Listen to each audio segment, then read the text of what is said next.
Hey everyone, Nolan Jax here. So last weekend was Songkran, and I gotta say, it was nuts. A lot of people come to Thailand specifically for Songkran. I think I heard something like a couple 100,000 people a day in Pattaya, and then it was very busy up here. Nothing like that, but there were still a ton of people, a ton of events, parties going around all over the city. But was it really good for the bar? Did it actually help us make money in the bar?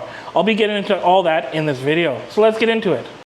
If you've never been to Thailand or never experienced Songkran before, let me explain. Songkran is Thailand's New Year, and it turns into a nationwide water fight. Now, in Canada, if we had a holiday like this, there would be places, pockets of people participating, or more likely you'd go to some event center and that's where you could enjoy the festivities. But it's not like that here. The entire Thai people and foreigners visiting seem to participate. There'll be people driving around with trucks with big buckets of water, spraying them on people as they pass them, people on motorbikes with water guns, and all along the streets there'll be buckets and pools and people fighting and playing with water. So it is a crazy, crazy holiday to all celebrate their New Year. There also was a couple festivals going on, or a couple specific places you could go to where it was really crazy. Zoe and Yellow is always a very popular club. Most of the big holidays, they have a big party there. And they had a fire hose spraying people down the alleyway, and everything was just soaked. I don't know how they do it with the building materials, but everything has to be waterproof, especially for that holiday. There also was a massive party at Taipei Gate. They had a full stage with sprinklers spraying into the crowds and water guns shooting out at the crowd while you're listening to the music. So that was nuts. And I also did see some pictures of Maya where there was a massive party going on as well. But it really is an amazing holiday, an amazing festival almost, that everybody in Thailand celebrates, which is just such a cool experience. Now, if you are coming to Thailand and you want to check it out, it's around the April 14th. That is the official day, but it definitely did start early. It started here on the 11th, which was the Friday, and lasted till the 15th, which was the last day on a Tuesday. So it is a really cool holiday, but the one thing I will say is make sure that if you do come for Songkran, make sure you got some waterproof equipment. You know, a bag for your phone and your wallet, and I bought a rain cover for my backpack, which is already a good idea anyways, but definitely something that you need to invest in. But how was it for us? How was it for the bar? You know, yes, there's a ton of people, but right here in the back, a lot of the bars just decided to close. You're not going to get a lot of foot traffic as the majority of people want to be walking along the street, having fun, playing in the water. So it was a struggle. But the other thing that we really struggled with was the girls. The girls wanted to go and enjoy the holiday. They wanted to go out and party and play with water and do whatever outside of the bar. And now that wasn't just us. You know, most of the bars, as I walked up towards the street, were either closed or were down to minimal staff.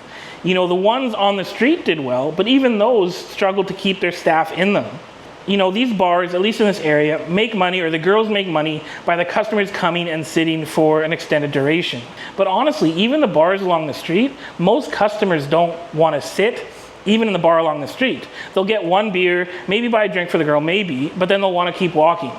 There's not a lot of people who want to stay in one place during Songkran.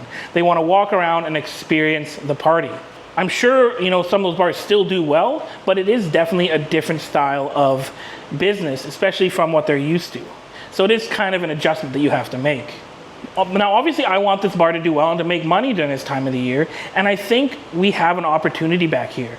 I've spoken with a couple of the other owners and the owner of the whole area about something that we could do a bit different. You know, I think the nice thing with this area, at least the area that my bar is in, is that we have something that no other bar really has.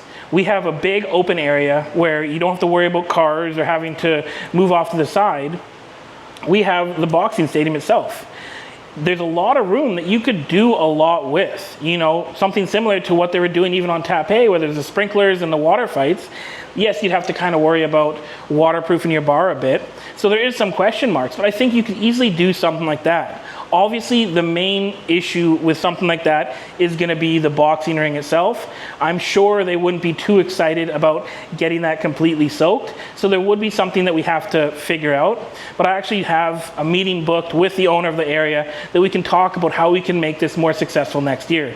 Maybe make it more of an event, something. And honestly, if you guys do have any ideas of how we can make it more of an event back here, leave them in the comments. I'd love to hear them.